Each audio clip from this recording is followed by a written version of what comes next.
Vamos orar? Pai, em nome de Jesus Cristo de Nazaré, eu te dou graças, meu Deus, pela tua bondade, pela tua misericórdia, pelo teu amor, pela paz do Senhor, que não é a paz como o mundo dá, mas é a paz que vem do teu Espírito, Senhor, gerada pelo teu Espírito Santo. É a paz, Senhor, que vem da paz que o Senhor fez conosco através de Jesus Cristo. O Senhor fez paz com os teus filhos através do sacrifício de Jesus. E nós exaltamos a pessoa de Jesus de Nazaré nessa hora. A Ele a glória, a Ele a honra, a Ele o poder. Nós clamamos, Jesus, cobre-nos com teu sangue. Cobre-nos com teu sangue. Cobre a minha vida, a minha casa, tudo aquilo que o Senhor colocou debaixo da nossa mão por mordomia. Cobre a vida da irmã Fanny, Senhor, de cada pessoa que vai entrar para ver essa live. Em nome de Jesus, acampa os teus anjos, poderosos anjos patenteados, Senhor. Em nome de Jesus, porque a tua palavra diz que os anjos são, se não, espíritos ministradores para servir aqueles que creem. E nós cremos no Senhor. Nós cremos que Ele veio em carne esse mundo. Nós cremos que Ele foi o sacrifício vivo que aplacou o cálice da ira de Deus. Nós cremos que Ele ressuscitou. Ao terceiro dia está sentado à direita de Deus Pai. Nós cremos que Ele voltará para reinar como já é rei e já reina, mas reinará em plenitude sobre a face da terra. E que Ele está fazendo nova todas as coisas, abalando aquilo que tem que ser abalado, para restaurar todas as coisas. A ti a honra, Jesus, a ti a glória. Tu és digno, digno, digno das nossas vidas. Digno, Senhor, digno. Digno dentre todos, aquele que recebeu um nome acima de todo nome, a quem podemos depositar toda a nossa confiança, aquele que nos gerou de novo, Jesus, homem, Jesus, Deus, 100% homem, 100% Deus, o nosso amado, o nosso noivo, o nosso resgatador, o nosso Boaz, és tu, Senhor, o nosso resgatador, o nosso remidor. Aleluia.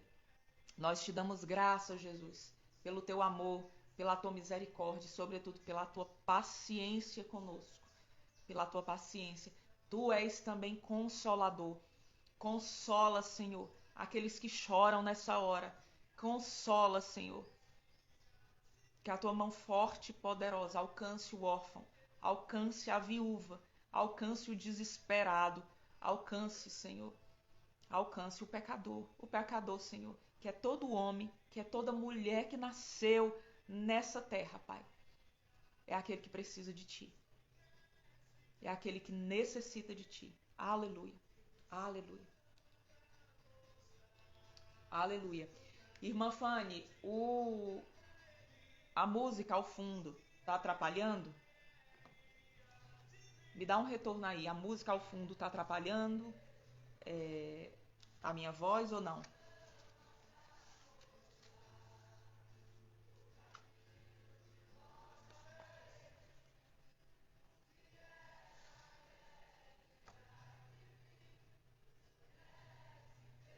Amém. Amém.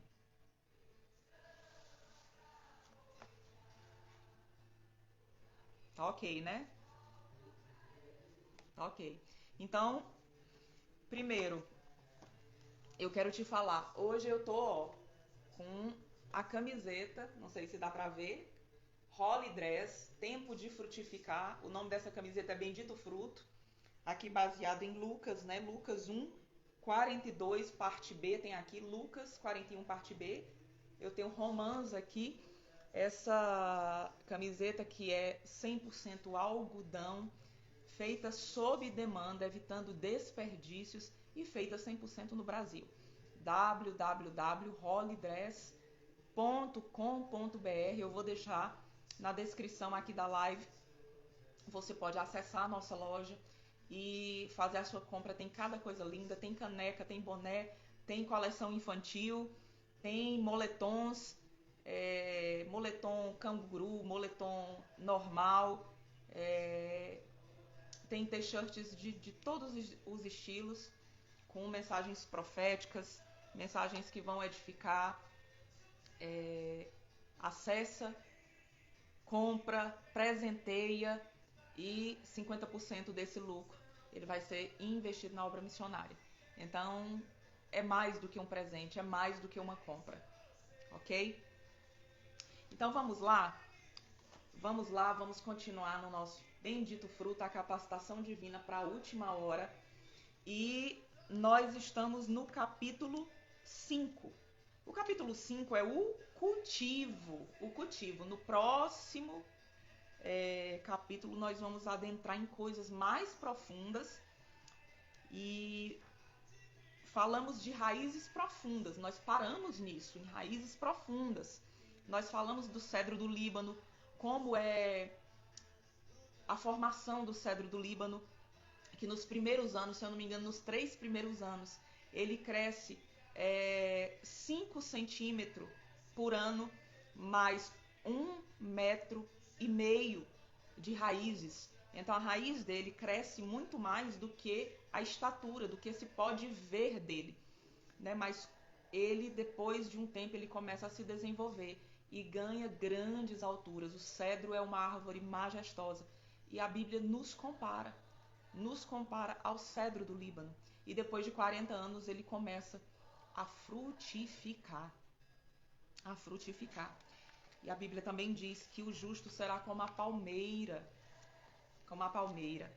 É interessante nós vermos que toda a palavra de Deus, ela traz essa simbologia, nessa tipologia do homem com a árvore. Jeremias também fala isso, fala algo muito parecido com o que tem em Salmos de número 1, né, falando sobre a árvore junto a ribeiros de águas. Vou só mudar aqui.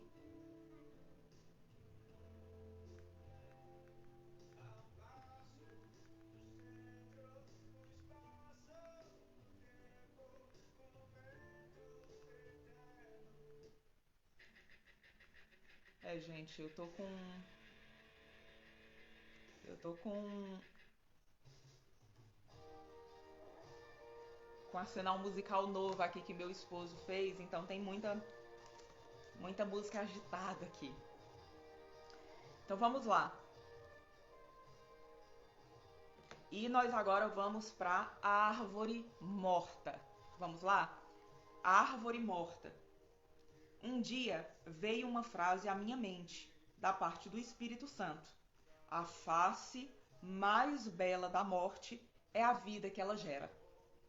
No momento eu estava em meio à preparação de uma mensagem para a amada Igreja Céus Abertos, em Iturama, Minas Gerais, onde eu congregava. E o tema era a cruz de Cristo. Talvez seja difícil imaginar algo de bom ou belo na morte, mas se levarmos em conta os ensinamentos de Jesus, foi por causa da sua morte que hoje podemos ter a esperança da vida eterna. Uma camada importante para a terra está em preparação para a plantação é o humus. Nós já falamos um pouquinho disso aqui sobre o humus, o qual é a matéria marrom escura da camada superficial do solo, produzido pela decomposição de matéria vegetal e animal, que pode ser composta de folhas secas, plantas e animais mortos. O humus é essencial para o desenvolvimento da plantação e é vital para a fertilidade do solo. É extremamente curiosa a lógica paradoxal de que a morte é um ingrediente poderoso para gerar vida. Foi o que Cristo disse ao falar da plantação do trigo. Em João 12, 24 está assim: na verdade, eu vos digo, se o grão de trigo caindo na terra não morrer, permanece só. Se morrer, dá muito fruto. É o que acontece com a semente quando ela cai na terra. Ela morre. A semente, como nós conhecemos, ela não existe mais, ela morre para dar lugar à planta que vai começar a ser gerada. Então Jesus fala disso. E aqui há uma parábola, quando Jesus fala essa parábola, ele está falando dele mesmo. Ou seja, se o grão de trigo caindo na terra não morrer, né, ele fica só, mas morrendo dá muito fruto. Foi isso que aconteceu com a sua morte. Ele deu muito fruto. E Jesus vem buscar esses frutos. Ele fala isso. Na parábola da vinha, ele diz que uma vinha foi preparada, que Deus fez essa vinha, que o Senhor da vinha, né, preparou toda essa vinha e colocou trabalhadores na vinha. Só que aconteceram várias coisas, depois você lê a parábola, você procura, mas chegou ao ponto de os trabalhadores da vinha tomarem aquela vinha como se fossem sua, como se a propriedade fossem deles, quererem se apoderar da vinha. E por isso maltratavam aqueles que o seu senhor, o dono da vinha, enviava para ver a vinha, para ver como é que a vinha estava, para uma prestação de contas. Até que o dono da vinha teve uma ideia: eu vou enviar o meu filho, né? A esses, eles vão respeitar. E aí quando eles viram que era o filho do dono da vinha, disseram: esse é o herdeiro, vamos matá-lo. Então Jesus estava falando de si mesmo. E Jesus disse: o dono da vinha, o que é que ele vai fazer com esses trabalhadores? Ele vai retirar essa vinha da mão desses trabalhadores e vai entregar essa vinha para um povo que vai dar os frutos no tempo certo. De um povo que vai entregar, quando da prestação de contas, vai entregar os frutos no tempo certo. Então o Senhor, ele vai vir com essa prestação de contas, recolher os frutos. Ver se na minha vida e na sua vida tem frutos. Se nós somos árvores frutíferas, junto a ribeiros de águas. Ele não vai vir dizendo: Camila, quantas coisas grandiosas você fez, quanta influência você tem nessa terra. Ele vai dizer: não, Camila, eu quero ver os teus frutos. Eu quero ver os teus frutos, eu quero ver o que foi formado em você a partir do meu espírito, o que é que foi gerado, o quanto do meu filho tem gerado em você. Aleluia. Após chamar o homem para ir até ele, Jesus diz: se algum homem quiser vir após mim, negue-se a si mesmo e diariamente tome a sua cruz e siga-me. Lucas 9:23. Eu gosto muito dessa passagem de tomar a cruz e seguir no Evangelho de Lucas, porque ele fala tomar diariamente a sua cruz. Então, primeiro nós falamos que o chamado do homem não é um chamado como as pessoas têm batido na tecla hoje: o meu chamado, eu tenho um ministério, eu tenho isso, eu tenho aquilo, Deus tem algo para mim, com uma visão antropocêntrica, idólatra, egoísta. Não, o primeiro chamado do homem é para voltar para o Senhor. O primeiro chamado do homem é Jesus dizendo: vinde a mim, todos vós que estáis cansados e sobrecarregados, e eu vos aliviarei. Então, depois de ir até ele, Jesus disse: olha, aquele que quiser vir após mim, aquele que veio a mim e entende que em mim tem um lugar de descanso, agora pode ir após mim. Ou seja, fazer a mesma coisa que eu fiz. E o que foi que Jesus fez? Jesus tomou a sua cruz e se sacrificou pela humanidade. E deu a sua vida pela humanidade. Então Jesus está dizendo: aquele que quer vir após mim, tome a sua cruz e siga-me. Ou seja, siga os meus passos. Faça a mesma coisa que eu fiz. Negue-se a si mesmo. Negue-se a si mesmo. E tudo, ou não vou dizer tudo para não ser injusta, mas a grande maioria do que nós ouvimos hoje é tudo menos negar a si mesmo. Menos uma doutrina que nega a si mesmo. mas é uma doutrina misturada, uma doutrina que diz: seja grande, satisfaça aquilo que você quer, seja influente. E eu não tenho nada contra influência, eu até fiz uma live, a verdadeira influência, falando da mulher do poço, da samaritana.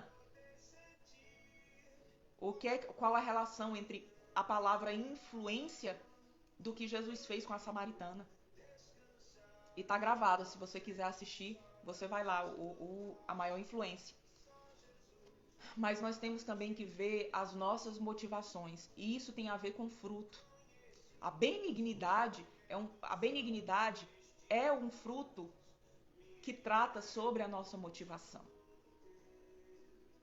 E Deus nos chama para sair da superficialidade, Deus nos chama para sair da aparência, Deus nos chama para viver o verdadeiro evangelho. O verdadeiro evangelho. Vamos lá, vamos prosseguir. A morte da cruz estava entre as mais cruéis já criadas. Foi aperfeiçoada pelos romanos, que a utilizavam em casos de crimes, rebeliões contra o império, na condenação de escravos e etc. E tinha um objetivo claro de inibir crimes e revoluções futuras. O condenado deveria carregar publicamente a parte de cima da cruz até o local da execução da pena, o madeiro, né, o que chamavam de madeiro, a parte de cima. Ou seja, era impossível não saber que aquele indivíduo foi condenado à morte. Era impossível. Por quê? Porque o levar a cruz, o carregar a cruz, fazia parte da pena. Era algo que tinha que ser feito publicamente. Então, o que é que isso fala para mim e para você hoje? Nós estamos carregando a nossa cruz, negando a nós mesmos, a ponto das pessoas olharem para nós e dizermos: não, essa pessoa tem carregado a cruz. Porque era algo público. Jesus carregou a sua cruz em público. As pessoas que viram Jesus carregando a sua cruz em público, ninguém teria dúvida de que Jesus estava carregando a sua cruz. E também não deve ter dúvida de que eu e você, nós carregamos a nossa cruz no nosso modo de vida. Negando a nós mesmos, negando os nossos desejos, nossos instintos, negando o nosso eu. Sabe, o Timothy Keller, eu já indiquei esse livro aqui. O Timothy Keller tem um livro, agora me fugiu o nome do livro. É um livreto, na verdade, pequenininho. Se alguém souber, me lembra. Mas que fala sobre orgulho. Eu vou deixar na descrição. Maravilhoso. Outro autor maravilhoso que está em consonância aqui, que está muito alinhado com o Evangelho de Cristo. Que você pode mergulhar no que ele escreve, é o Larry Crabb. Larry Crabb fala muito em o lugar mais seguro da Terra. Ele fala muito sobre ego. Ele fala muito sobre isso. Sobre igreja, sobre unidade e sobre o ego. Maravilhoso, maravilhoso. Vamos prosseguir. Jesus tomou o caminho de cruz muito antes de estar com o madeiro em suas costas, a caminho do Gólgota. Um momento crucial nessa caminhada foi quando ele disse: se é possível, passe de mim este cálice. Todavia, não seja como eu quero, mas como tu queres. Isso está em Mateus 26, 36, na parte B. Aquele que fosse condenado à morte de cruz poderia ser ainda simplesmente pregado ou amarrado a uma árvore ou a qualquer pedaço de madeira. Então essa era a prática do Império Romano na época. Patrícia está dizendo aqui: comecei ontem a ler o livro do Larry Crabb. E tem outro que eu quero comprar dele, Viciados em Si Mesmo, do Larry Crabb. É outro que ele fala sobre o ego, mas o que eu... é esse que você comprou, Viciados em Si Mesmo, é esse que eu quero comprar. Mas um que fala muito sobre o ego também é O Lugar Mais Seguro da Terra. Esse eu já li, é incrível, é excepcional. Larry Crabb é um dos autores que vale muito a pena ler, porque está em total concordância com o Evangelho do Senhor Jesus. Então, a cultura romana, eles pegavam, se não achasse o madeiro, né, os dois madeiros para fazer ali a cruz, para pregar alguém, eles pegavam simplesmente um pedaço de árvore, né, ou uma árvore velha, morta, antiga. Assisti a um filme anos atrás, Milagres no Paraíso. Eu acredito que a maioria dos cristãos já assistiram esse filme, um filme baseado numa história real, né, que conta a história real de uma menina com uma grave doença intestinal incurável, que após voltar para casa, sem esperança de recuperação e apenas esperando o momento da sua morte, sobe em uma árvore que havia em frente à sua casa. Era uma árvore imensa e já estava morta, oca, quando, por acidente, a menina cai de cabeça dentro da árvore, a uma altura de mais de 10 metros. Enquanto estava dentro da árvore, aquela criança faleceu, teve uma experiência com Jesus, né? Ali a sua alma, o seu espírito teve uma experiência com Jesus e Jesus traz ela de volta à vida, né? Ela foi curada, ela volta à vida totalmente curada. O filme é lindo, vale muito a pena ver, chama Milagres no Paraíso. A morte foi a salvação para aquela garotinha. E quando eu estava escrevendo o livro, eu lembrei desse filme que eu havia assistido e como isso falou forte ao meu coração. A morte foi a vida para aquela garotinha. E a morte é a vida para mim e para você. A morte foi a vida para Jesus, porque foi através da morte que ele pôde ressuscitar e vencer a morte. E a morte de nós mesmos a cada dia, tomar nossa cruz, negar nós mesmos diariamente, como Lucas diz, redunda para mim e para você em vida. Em vida. A Fanny está dizendo, já assisti a esse filme, mas não sabia o nome. Isso mesmo, chama Milagres no Paraíso. E sabe, tudo isso tem a ver com humus, né? Com esses detritos mortos, que é essa camada escura e superficial ali, que a terra tem que ter, que é vital, que é essencial para a fertilidade da terra, para que a vida possa crescer. E isso tem a ver com humildade. Humus, ela vem da mesma raiz de humildade. E humildade é negar a si mesmo, é morrer para si mesmo. Foi o que o Senhor Jesus fez. Aliás, é quem o Senhor Jesus é. Ele é manso e ele é humilde. E ele nos chama a entrar nesse lugar de humildade, de quebrantamento, de saber que nós temos que morrer para viver. Vamos continuar. Deixa eu mudar aqui a música, gente. Só um minuto.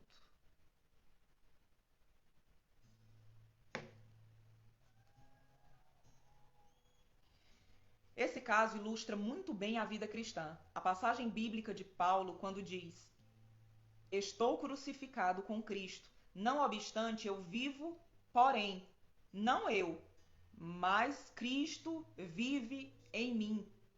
E a vida que agora vivo na carne, vivo-a pela fé do Filho de Deus, que me amou e entregou-se a si mesmo por mim. Isso está em Gálatas 2:20.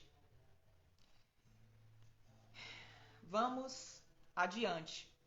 Nós passamos aqui do tópico da árvore morta e agora vamos entrar no tópico a vida. Ao receber sua esposa, Adão a chamou de varoa, que significa cada um. Isso segundo o dicionário de Strong. No sentido de ser parte de um todo, né? Cada um no sentido de ser parte de um todo, já que ela foi formada do corpo do homem. Então ela era parte de um todo. É interessante nós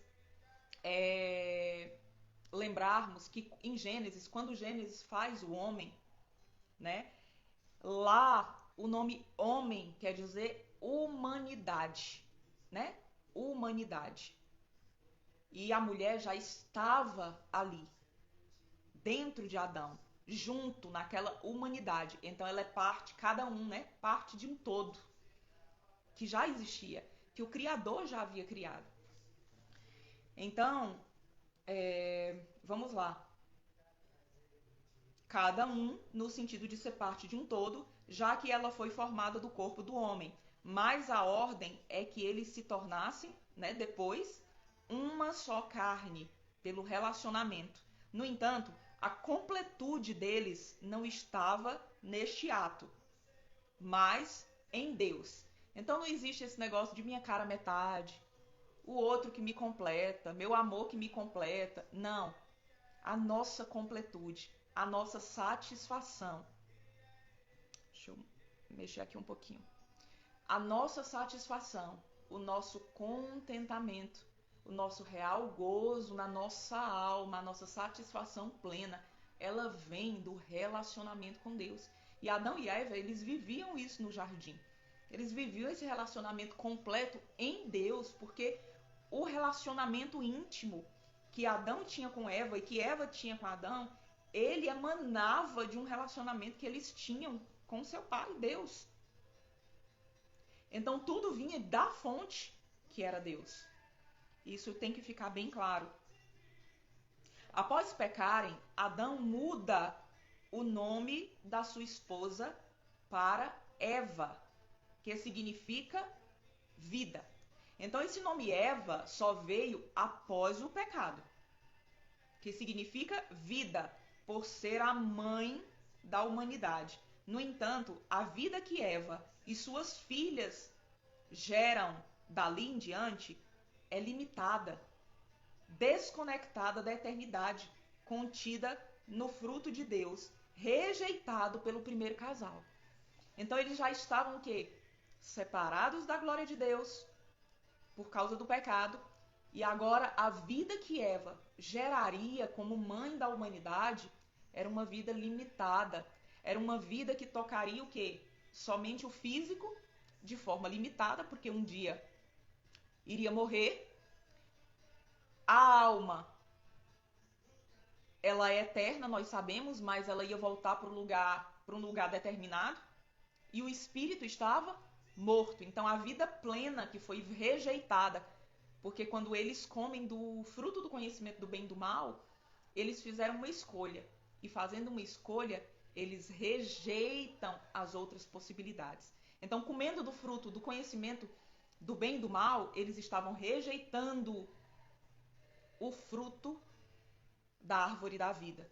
E foi justamente por isso que o Senhor os retirou do jardim. A Bíblia diz que para eles não irem lá em pecado e comerem do fruto da vida, porque aí já não existiria mais como redimir esse casal. Se eles comessem eternidade em pecado. Então, eles foram expulsos do jardim. Embora é uma opinião pessoal, né? Isso não está claro e objetivo nas escrituras, mas é uma interpretação pessoal de Camila, minha, de que, né, Adão e Eva, eles foram salvos, eles foram perdoados, porque Deus faz ali simbolizada essa salvação no fato de Deus ter feito vestes e coberto a nudez deles com um animal que tipificava o próprio Cristo, né? Aquele animal morto, a qual Deus fez roupas e vestiu aquele casal, tipificava Cristo. Então é como se ali Deus estivesse anunciando, Deus estava pregando o evangelho ali, dizendo, olha o que é que eu vou fazer. Né? O que é que eu vou fazer? Então, eles fizeram essa escolha. e agora seria uma vida limitada, né? Eva significa vida, mas uma vida limitada. A Bíblia relata que a sabedoria é árvore de vida para os que a seguram, e bem-aventurados são todos os que a retêm. Isso está em Provérbios 3:18. Eu vou repetir. A Bíblia relata que a sabedoria é árvore da vida, remetendo lá ao Éden. Gente, tudo está naquele começo. Aquele começo, ele destrincha toda a Bíblia. Ali nós temos os princípios. Destrincha toda a Bíblia até o final. Olha que nós chegamos lá em Apocalipse, nós temos uma árvore. A árvore da vida está no meio da cidade de Deus. Né? No pátio da cidade de Deus, no meio, está a árvore da vida. Então, aqui diz que a sabedoria, ela é a árvore da vida para os que a seguram. E bem-aventurados são os que a retêm. Quem retém a palavra de Deus, quem segura a palavra de Deus, quem guarda no coração, né? Ontem foi o dia da Bíblia, né? Ontem ou foi anteontem. Foi o dia que se comemora o dia da Bíblia, que não é um livro, é uma coleção de livros, né? O dia da Bíblia. E aí eu lembrei muito daquela música da Cassiane, A Tua Palavra Escondi, que é tão somente um cantar do que tem nas Escrituras, para nós guardarmos a palavra no nosso coração. E guardar a palavra no coração é isso, é reter a palavra no coração, a sabedoria de Deus. Isso é a árvore da vida.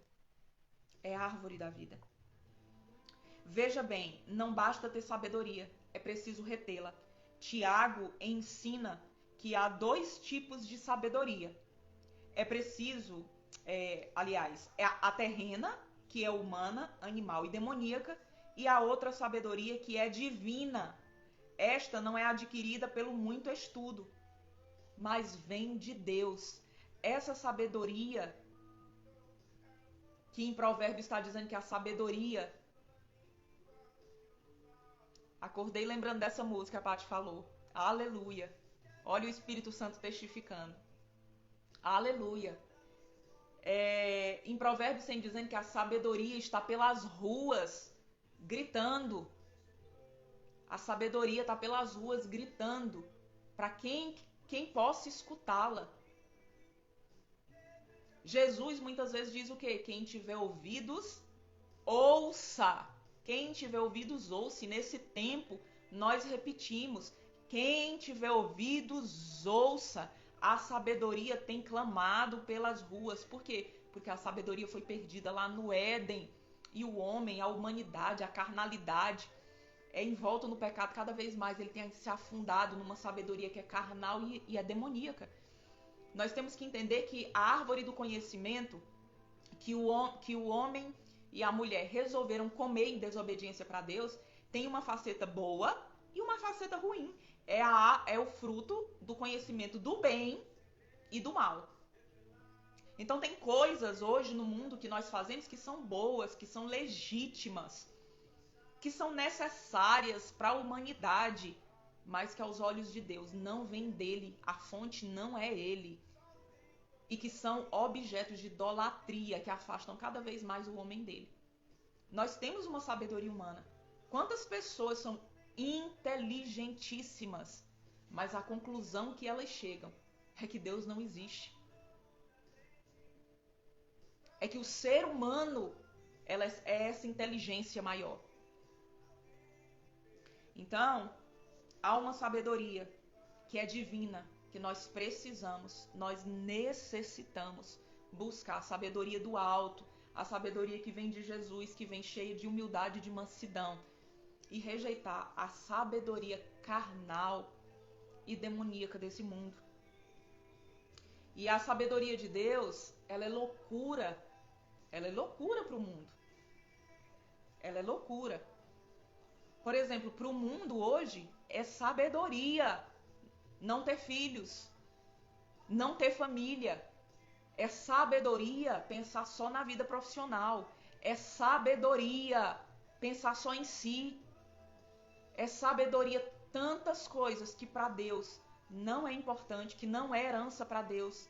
que não é valioso para Deus? Para quantas pessoas é sabedoria ter títulos, né? Tá em altas posições. Mas Jesus disse, olha, os grandes desse mundo, eles procuram os lugares altos, eles procuram os melhores lugares. Mas com vocês, o meu povo, aqueles que me seguem, com vocês não será assim. Não será assim. O maior entre vós será o que serve. O que serve. O que serve. Nós temos batido numa tecla aqui e o livro fala muito disso. Do fazer por uma carência, um fazer desconectado de um fruto gerado pelo Espírito Santo.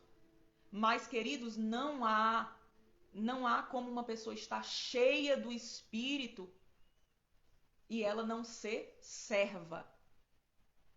E eu não estou falando de servir, de você fazer coisas em lugares específicos.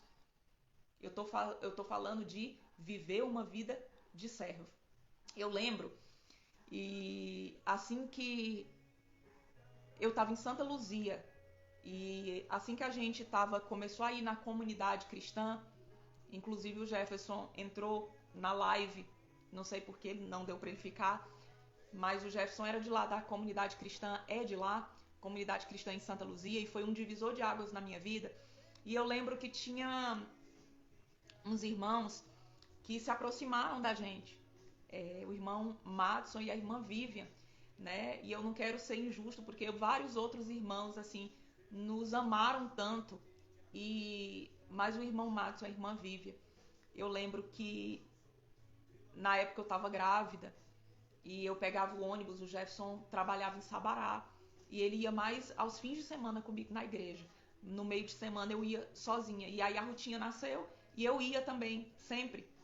E eles sempre me davam carona. E eu, assim, na época, eu ainda era eu tava com o quê? Com uns 4 anos de convertida, 4 anos e pouco, e, irmãos, eu tinha uma vergonha, e eu sempre me sentia assim, poxa, eu não quero dar trabalho, essa era a minha mentalidade naquela época, né? E eles, com tanto amor, com tanto empenho, eles iam lá e eles diziam, Camila, eu lembro dessa fala do irmão Matson, não, enquanto vocês estiverem vindo para cá e nós tivermos como, nós vamos pegar e deixar vocês. A gente não tinha transporte. E eu lembro um dia que o Jefferson tirou um dinheiro e disse, não, irmão, então deixa a gente ajudar na gasolina, toma. O Jefferson mais querendo pagar o serviço do que ajudar, porque a gente realmente estava se sentindo incomodada, aquela coisa de se sentir um peso. E eu lembro, o irmão Madison pegou na mão dele e disse assim, meus irmãos, não nos impeçam de servir vocês. Nós estamos servindo vocês. Então, às vezes, servir você é fazer alguma coisa, por exemplo, dentro do templo, e eu não estou dizendo que não é servir, mas nós servimos o tempo todo. Nós servimos na nossa casa, quando nós servimos o nosso esposo, os nossos filhos, como se estivéssemos fazendo para Jesus. Nós servimos dentro do templo também, como se estivesse fazendo para Jesus. Nós servimos no nosso trabalho como se estivéssemos fazendo para Jesus. Então, naquele momento, foi um abrir de olhos para uma mentalidade que estava se abrindo para mim. Né? Uma mentalidade do evangelho, de fato. Então, nós estamos aqui para isso. Gente, eu nem sei porque que eu comecei essa história. Agora me deu um branco, mas tá bom. Vamos lá. Salomão, o homem mais sábio da sua época, faz um apelo. A sabedoria clama lá fora. Ela levanta sua voz nas ruas. Ela clama no principal lugar da multidão, nas entradas dos portões.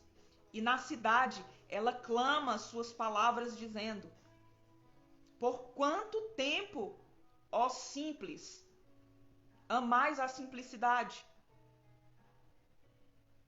E os escarnecedores se deleitarão no seu escárnio, e os tolos odiarão o conhecimento. Atentai para a minha repreensão. Eis que derramarei meu espírito sobre vós e vos farei conhecer as minhas palavras. Isso está em Provérbios 1, do 20 ao 23. Então, olha só, começa dizendo que é a sabedoria que clama e começa dizendo como se fosse o Espírito falando. Eu derramarei, aliás, o próprio Deus, né? Eu derramarei do meu Espírito sobre vós e vos farei conhecer as minhas palavras. Então, a sabedoria de Deus, que é árvore de vida, como nós já lemos, a sabedoria de Deus, que é diferente da sabedoria do mundo, que é carnal e demoníaca, como Tiago diferencia. Ela clama pelas ruas, pelas entradas, pelas vielas, pelas ruelas. Ela clama agora no meu e no seu coração. Até quando nós vamos resistir às palavras e ao conhecimento do Senhor? E às vezes nós dizemos, não, mas eu não resisto à palavra do Senhor. Eu vou aos cultos, eu leio as escrituras, mas às vezes o Senhor está querendo abrir os nossos olhos e nós estamos resistindo por causa de uma ideia que nós compramos, por causa de filosofias vãs que nos foram contadas. E o nosso coração, que é extremamente enganoso, profundamente enganoso, como diz as escrituras, nós abraçamos aquilo como se fosse verdade, como se fosse o evangelho, como se fosse o próprio Cristo, porque ele é o caminho, a verdade e a vida. Então o Senhor está dizendo, atentai para a minha repreensão, eis que derramarei do meu espírito sobre vós, e vos farei conhecer as minhas palavras. Porque a sabedoria grita pelas cidades e entradas, porque a humanidade a desprezou no jardim do Éden e escolheu a morte. Ao segurar ou reter a sabedoria, a árvore frutifica em discernimento, nos assegurando o caminho aonde nós devemos andar. Salomão não reteve a sabedoria que Deus lhe deu. O homem mais sábio, entre aspas, que existiu, teve seu coração pervertido pela idolatria. Então, por que eu disse entre aspas? Porque a Bíblia fala de um homem que Deus fez uma promessa para Salomão, dizendo que nenhum homem seria mais sábio. Mas e agora também eu vou dizer de novo, é interpretação minha. Ele foi o mais sábio da velha criação. Mas da nova criação em Cristo Jesus não teve pessoa mais sábia, a própria sabedoria encarnada como Jesus. Jesus é essa tipificação de toda sabedoria. O próprio Paulo vai dizer que a sabedoria de Deus é Jesus crucificado, né? É a sabedoria de Deus. Essa é a sabedoria de Deus, é a glória de Deus. Eu lembro de um testemunho de um pastor que eu ouvi, que eu achei tão tremendo. Ele estava buscando o sobrenatural, né? Ele estava naquela busca do sobrenatural e ele foi fazer um jejum, se eu não me engano, era um jejum de 7 dias, só na água. E ele estava buscando isso, e ele queria ver a glória de Deus. E ele já tinha feito vários jejuns, já tinha tido várias experiências com o Senhor. E ele disse, Senhor, eu vou fazer esse jejum, vou ficar 7 dias na água e eu quero ver a tua glória. Eu sei que o Senhor vai falar comigo e tal. E ele foi fazer esse jejum. E ele disse que no início do jejum, ele teve no momento de oração dele, veio uma imagem muito rápida de Jesus crucificado. Né? Nós falamos da árvore morta agora, da cruz, da vida que vem, que pode ser gerada somente através da morte. E é muito interessante que ele diz que teve esse relance, foi como um piscar de olhos. Ele viu essa imagem muito rápida de Jesus crucificado. E aí passaram os 7 dias, acabou o jejum e nada daquilo que ele esperava aconteceu. E ele ficou frustrado. E em oração ele disse, Senhor, eu quero ver a tua glória. Moisés queria isso, o Senhor fez tantas coisas, né? Fez aquela coisa extraordinária com Moisés, eu quero ver a tua glória, eu quero ver a tua glória. E o Senhor não me mostrou a tua glória. E ele disse que estava nessa oração quando o Espírito Santo disse, eu te mostrei a minha glória. Eu te mostrei a minha glória. E naquele momento, ele lembrou daquela imagem que ele viu de Jesus crucificado. E aí o Espírito Santo falou com ele, a minha glória foi na cruz. A minha glória foi na cruz do Calvário. Nós precisamos entender sobre glória. A glória de Deus não é como a glória desse mundo. A sabedoria de Deus não é a sabedoria desse mundo. Aleluia. Aleluia. Nós já estamos caminhando para o final. Nós temos ainda um tópico, mas bem pequenininho, já para terminar esse capítulo. Vamos lá. O homem mais sábio que existiu teve o seu coração pervertido pela idolatria. Jesus Cristo é a sabedoria de Deus, é o que diz em 1 Coríntios 1, 24. E nos mostrou, quando andou aqui na terra, que retemos a sabedoria do alto através da fidelidade. Isso está em Gálatas 5, do 22 ao 23. Infelizmente, Salomão se perverteu. Salomão se perverteu. Com as misturas ele fez aliança. Ele se casou com várias mulheres pagãs. E quantas alianças nós temos feito com coisas pagãs? Né? Que o Senhor tenha misericórdia de nós e nos traga de volta. A fidelidade, sem dúvida, é produzida no corpo de Cristo pelo Espírito Santo, para que a idolatria não encontre guarida em nosso coração. Ela nos ajuda a perseverar em amar a Deus até o fim. É interessante que eu me lembrei agora de Ruth. Ruth, né, que é tão importante para mim, para minha vida pessoal, esse nome, porque é o nome da minha filha, né? Os meus votos de casamento foram os votos que Ruth faz para Noemi, né? Onde tu fores eu irei, onde pousarei, teu povo é o meu povo, teu Deus é o meu Deus. Por isso que o nome da minha filha é Ruth. E Ruth, além da história real de Ruth, Ruth tipifica a igreja do Senhor, né? Noemi ali como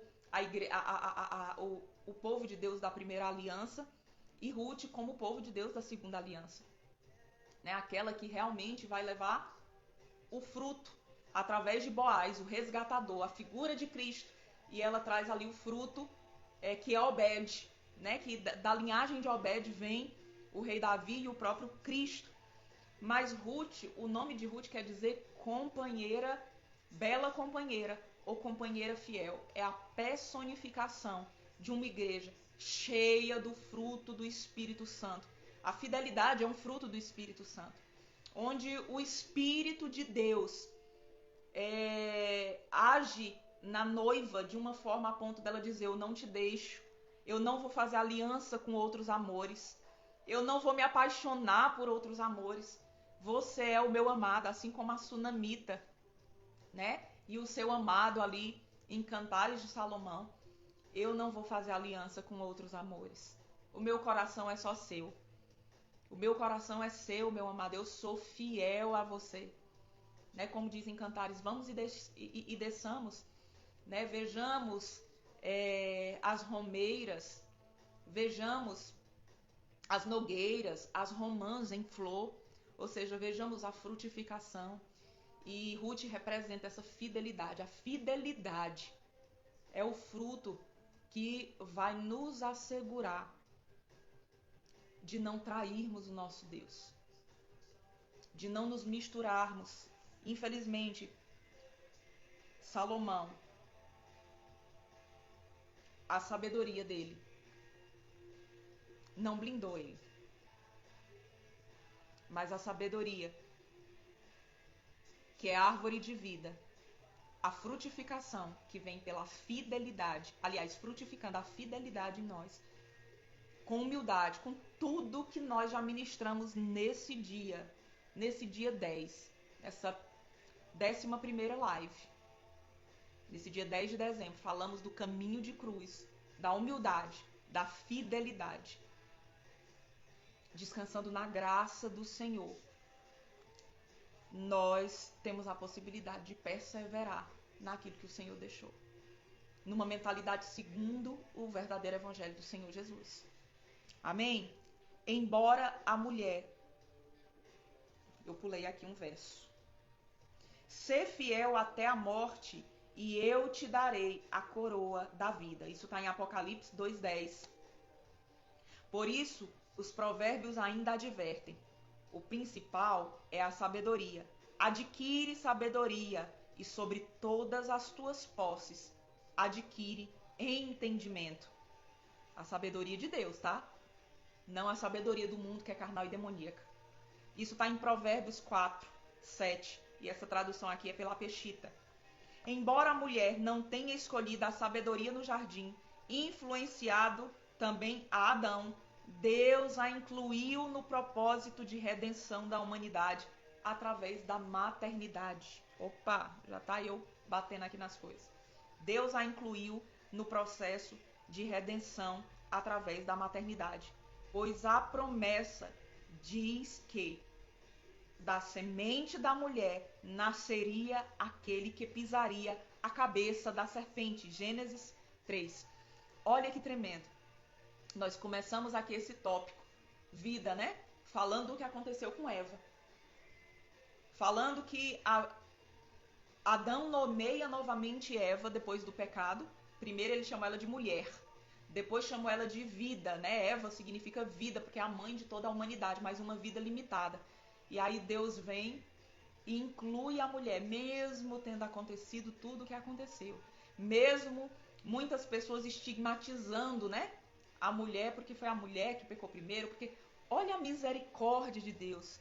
Deus inclui a mulher no plano de salvação, diz, não, de ti nascerá o descendente que pisará a cabeça da serpente. E, sabe, a maternidade continua sendo algo profético. Por quê? Porque Cristo já veio, mas Cristo pode ser formado em cada filho, em cada vida que nós concebemos. E Satanás odeia a maternidade. Por isso que tem tantas mulheres infelizes na maternidade, infelizes em ser mães, totalmente desesperadas, porque compraram a ideia do feminismo.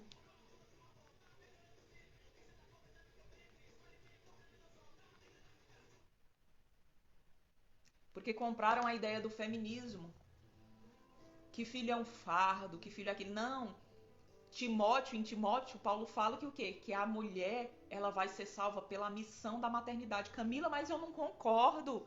Esse verso é muito difícil de engolir. E as mulheres que não têm filho, elas não vão ser salvas? Não é isso que a Bíblia está dizendo. A Bíblia ali está equiparando a questão justamente do sacrifício. Ainda continua, se ela permanecer na palavra. Então, o que salva é Jesus. Quem salva é Jesus. Quem salva é a gente receber esse evangelho verdadeiro. Mas nós temos que entender aquelas que tiveram filhos, aquelas que têm oportunidade de criar, recebam a maternidade como um presente de Deus, como uma missão de Deus. Eu estou dizendo que presente tem a mesma conotação de facilidade? Não, não é isso. Eu não estou romantizando. Eu não estou dizendo que é fácil, mas eu estou dizendo que é um propósito divino. E eu vou dizer uma coisa, não tem coisa que não há função, não há missão que mais trata o nosso ego do que a maternidade. Eu falo que são dois, né? É casamento e maternidade. É o que mais trata o nosso ego. É a nossa aliança de casamento e a maternidade. Quem tiver ouvidos para ouvir, ouça. Quem puder suportar essa mensagem, suporte. Porque nem tudo nas escrituras é fácil de suportar. Por isso que Jesus disse, aquele que quer me seguir, tome a sua cruz e me siga diariamente. Trazendo de volta a filha errante. Maria, mãe de Jesus, era uma adolescente comum de Nazaré quando recebeu a visita do anjo Gabriel. Passou por todas as fases que uma pessoa média passa no contexto e região em que vivia. Ao mesmo tempo, não podendo afirmar que ela foi comum, ou pelo menos até receber Jesus em seu ventre. Ela viveu a experiência única e sobrenatural que marcaria não somente sua vida, mas a história da humanidade. Os estudiosos dizem que Maria devia ter aproximadamente 15 anos, né? Uma média, pode ser menos, eu acredito que era até menos. Em aproximadamente 15 anos, quando recebeu a semente divina em seu ventre. o que particularmente creio ter a ver com a fase de Eva quando escolheu comer do fruto proibido. Gente, aqui foi uma interpretação pessoal, isso não está claro nas escrituras, tá? Na escritura não está falando da idade de Eva, mas estudando as escrituras de uma forma geral, eu entendo que se trata da mesma fase que Eva estava, ali no início da maturidade, né? A fase de que Eva, a mesma fase de Eva, quando escolheu comer do fruto proibido, ainda que não esteja explícito nas escrituras. Muitas pessoas tentam explicar e indicar as qualidades de Maria para que Deus a escolhesse para trazer o Salvador ao mundo, mas a própria escritura nos responde: e o anjo se aproximou dela e disse: salve, tu que és muito favorecida, ou cheia de graça, né, em outra tradução. O Senhor está contigo, bendita és tu entre as mulheres. E vendo-o, e ó, eu tô com a blusa bendito fruto, viu? Com o mesmo versículo aqui, olha só. E vendo-o, ela ficou perturbada com o que ele disse, e pôs-se a pensar que tipo de saudação seria aquela. E o anjo lhe disse: não temas, Maria, porque tu achaste graça. Tu achaste graça diante de Deus. Lucas 1, 28, 30.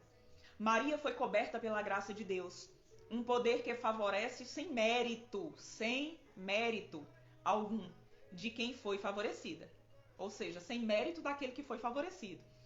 Por ter sido pela graça, não quer dizer que foi sem critério algum. Então, o fato de Maria ter sido agraciada, favorecida, isso não quer dizer que Deus não usou nenhum critério, ok?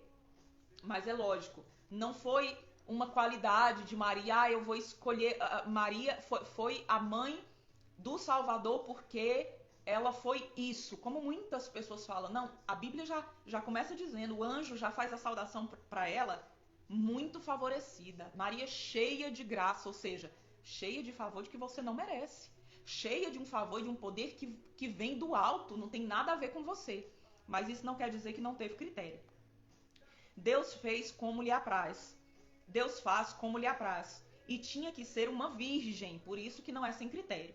Tinha que ser uma virgem, alguém que ainda não tivesse conhecido um homem sexualmente, e da linhagem familiar da casa de Davi.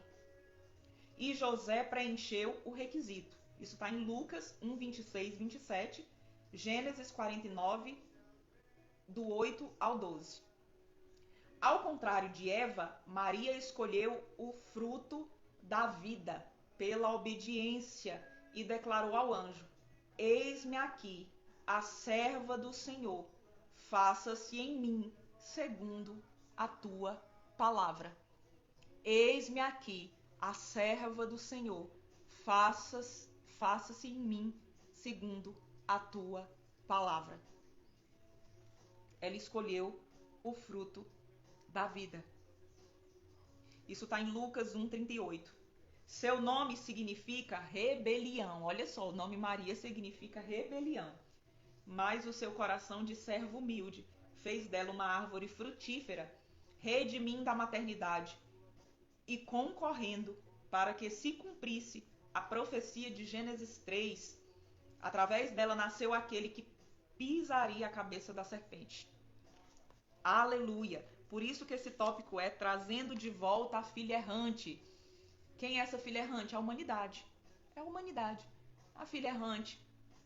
Trazendo de volta, através de um plano que o Senhor incluiu a mulher, incluiu a maternidade. Através da maternidade, o Salvador nasceu. E olha só, nós estamos no mês que se comemora o nascimento do Salvador. Nós sabemos que Jesus não nasceu em dezembro. Jesus, não há nas escrituras a data que ele nasceu, mas ele veio ao mundo. Ele veio ao mundo para redimir. E ele pisou a cabeça da serpente. Ele pisou a cabeça da serpente na cruz do Calvário. A Bíblia diz que ele despojou principados e potestades. O que é despojar? É retirar, é deixar eles sem armas, é deixar eles nus, é deixar eles envergonhados. É despojar, é pegar para si. Foi isso que Jesus fez na cruz do Calvário.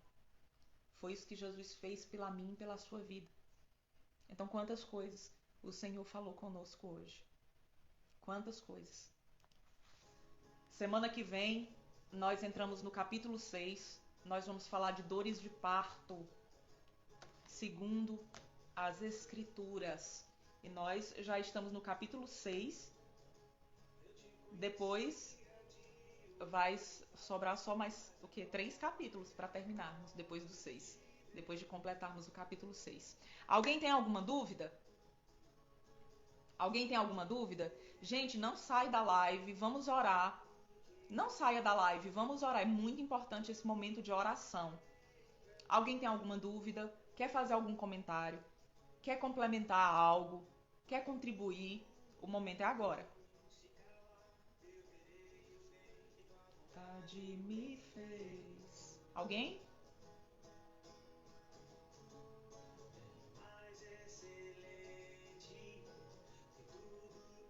Alguém quer orar?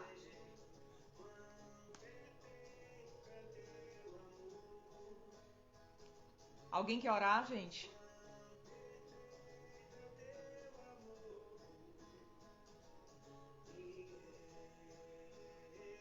Quer orar, irmã Fanny? Se você quiser orar, eu faço a chamada aqui e você ora, encerrando.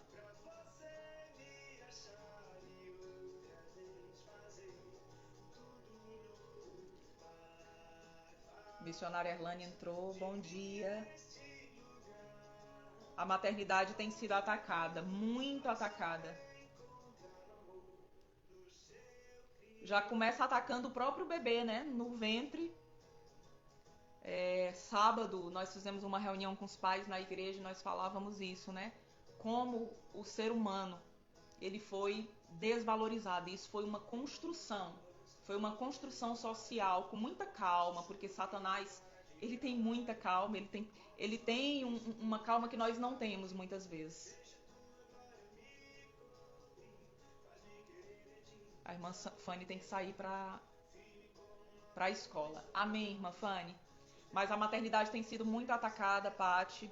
As mulheres têm vivido muito oprimidas, os pais não sabem ser pais, os homens, né, não sabem ser pais, não sabem ser maridos, não sabem ser protetores. As mulheres vivem oprimidas, achando que ser mulher é horrível, que ser mãe também é terrível, que filho é um fardo, e tudo isso é uma grande construção de Satanás.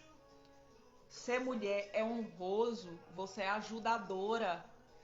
O mesmo verbo que é usado para mulher, a mesma palavra, aliás, que é usada para mulher no hebraico, auxiliadora, é o mesmo verbo que é usado para o Espírito Santo, auxiliador. É lógico que nós não estamos dizendo que nós somos o Espírito Santo, mas eu estou falando de função, que é uma bênção que Deus tenha nos incluído no plano da salvação, que é uma bênção que o Senhor possa gerar vida através de nós.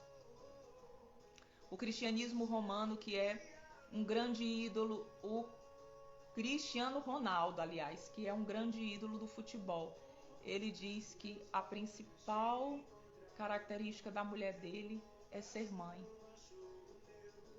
Ele admira a maternidade dela. Aleluia, aleluia.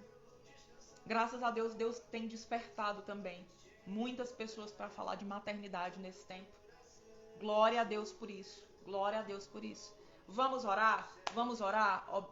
Jesus abençoe cada um que entrou. Patrícia, irmã Fanny. Teve outra pessoa que entrou que eu não estou identificando o nome. A missionária Erlane, estou vendo agora, entrou. Glória a Deus, o Jefferson que entrou e não ficou por algum motivo. O irmão Jefferson, Santa Luzia. Um beijo para Santa Luzia, para a comunidade cristã. É tempo de frutificar. O Espírito Santo está disponível. Ele é acessível para mim e você. Aleluia. Vamos orar. Pai, deixa eu só voltar aqui. Pai, em nome de Jesus Cristo de Nazaré, eu te dou graças, Pai, nessa manhã. Eu te dou graças pelo teu amor, pelo teu favor, pela tua misericórdia, Senhor. Obrigada por tudo. Obrigada, meu Deus, pela tua palavra. A tua palavra, Senhor, é o nosso firme fundamento. A tua palavra, Senhor Deus, é o que nos sustenta. É o que nos sustenta em todo o tempo, Senhor. Quando as nossas emoções estão equilibradas, quando as nossas emoções não estão equilibradas, quando sentimos e quando não sentimos, quando os pensamentos estão em ordem ou em desordem, Senhor, é a tua palavra que nos sustenta. É a tua boa mão. Multiplica graça sobre nós. Multiplica graça sobre cada um que viu essa live, cada um que vai ver essa live gravada. Quantas pessoas têm dado retorno, Senhor Deus, de que o Senhor tem tocado no coração delas, aberto o olho, Senhor, em nome de Jesus. De pessoas que não podem assistir na hora, mas vão ver depois. Toca, Senhor, no coração delas, traz revelação da tua palavra, traz, Senhor Deus, aplicação do teu Espírito Santo para a vida delas, fala com elas, se manifesta de forma poderosa, a trazer arrependimento, a trazer libertação, a trazer, Senhor Deus, convencimento do pecado, da justiça e do juízo, a trazer quebrantamento, a trazer, Senhor Deus, um novo coração. Meu Deus, eu oro pelas mulheres, eu oro pelas famílias, pelos homens, pelos filhos. Meu Deus, em nome de Jesus, traz, Senhor Deus, arrependimento às famílias. Traz abrir de olhos, Senhor Deus, que as escamas dos olhos caiam no nome de Jesus.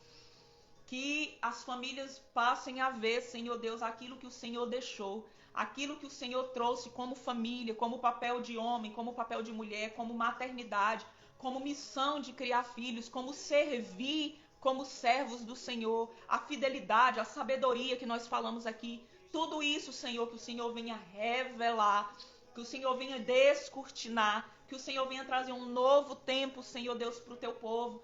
Que o Senhor venha trazer, Senhor Deus, libertação. Que o Senhor, Pai, venha como água fresca, água pura sobre nós. Em nome de Jesus. Em nome de Jesus, Espírito Santo. Nós precisamos de Ti, Espírito Santo. Obrigada por tudo. Em nome de Jesus. Em nome de Jesus. Amém, amém, amém. Aleluia. Aleluia. Aleluia. Amém, irmã Fânia. É tempo de frutificar. Amém. Aleluia. Aleluia. Vou deixar as descrições que eu falei no vídeo até a nossa 12ª live. Próxima live. Semana que vem, na terça. Te espero.